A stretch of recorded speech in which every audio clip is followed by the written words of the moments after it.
નમસ્કાર દર્શક મિત્રો, કચ્છ સમાચાર ન્યૂઝ ચેનલમાં આપનું સ્વાગત છે। તો હવે ચાલો જોઈએ આજના મુખ્ય સમાચાર વિસ્તારથી। ભુજ કમલમ ખાતે ભાજપની પત્રકાર પરિષદ, કોંગ્રેસ પર આંકરા પ્રહાર। આજરોજ ભુજના કમલમ ખાતે ભાજપ દ્વારા પત્રકાર પરિષદનું આયોજન કરવામાં આવ્યું હતું। પત્રકાર પરિષદમાં મોટી સંખ્યામાં ભાજપના આગેવાનો અને કાર્યકરો ઉપસ્થિત રહ્યા હતા। આ પ્રસંગે ઉપસ્થિત કાર્યકરોએ કોંગ્રેસના રાષ્ટ્રીય અધ્યક્ષ મલ્લિકાર્જુન ખડગે દ્વારા કરાયેલ અપમાનજનક ટિપ્પણીનો કડક વિરોધ નોંધાવ્યો હતો।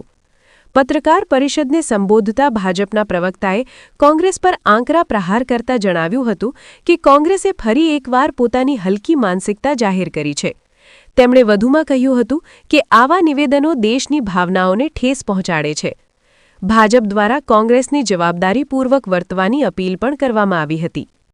કોંગ્રેસ પાર્ટી એ હંમેશા ગુજરાત વિરોધી રહી છે। ક્યારે પણ ગુજરાતનો કોઈ સપૂત ભારત માતાની સેવા કરવા માટે આગળ આવતો હોય એમને સતત અપમાનિત કરી એમને નબળા પાડવા માટે કોંગ્રેસે ભૂતકાળમાં પણ પ્રયત્ન કર્યો હતો। આપણા સૌના આદરણીય લોહ પુરુષ સરદારભાઈ વલ્લભભાઈ પટેલ, જવાહરલાલ નહેરુ અને એ વખતની સરકારે કર્યું, એટલે ગુજરાતીઓનું હંમેશા કોંગ્રેસે અપમાન કર્યું છે અને એમની માનસિકતા જ રહી છે। એટલે કોંગ્રેસ એ વિચાર શૂન્ય પાર્ટી થઈ ગઈ છે અને ગુજરાતની પ્રજા એને આગામી સ્થાનિક સ્વરાજ્યની ચૂંટણીમાં જબરજસ્ત જવાબ આપશે અને ભારતીય જનતા પાર્ટીનો દિવ્ય ભવ્ય વિજય થશે।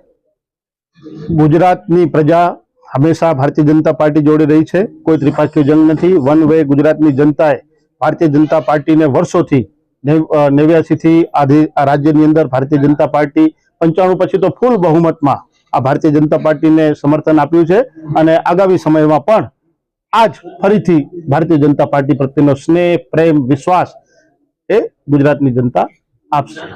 ભારતીય જનતા પાર્ટી હંમેશા સંકલ્પ પત્ર જાહેર કરતી હોય છે। અમારો સંકલ્પ છે જે અમે કર્યું। ભારતીય જનતા પાર્ટી સ્થાપના સમયે કહ્યું હતું કે અમે ભારતને ભવ્ય અને દિવ્ય બનાવશું। તો આજે તમે ભારતની દિશા જોઈ રહ્યા છો। આખા વિશ્વમાં ભારતનું નામ છે। અમે કહ્યું હતું કે 370 ની કલમ દૂર કરીશું, હટાવી દીધી। રામ મંદિરનું નિર્માણ કરશું, થઈ ગયું। ગુજરાતની અંદર યુસીસી એક દેશનો નાગરિક એ સમાન છે। નાગરિક સંહિતા બિલ એ ગુજરાત વિધાનસભાએ પાસ કરી દીધું છે। નમસ્કાર દર્શક મિત્રો, આ હતા આજના મુખ્ય સમાચાર। તાજા સમાચાર સાથે ફરી મળશું। જોતા રહો કચ્છ સમાચાર।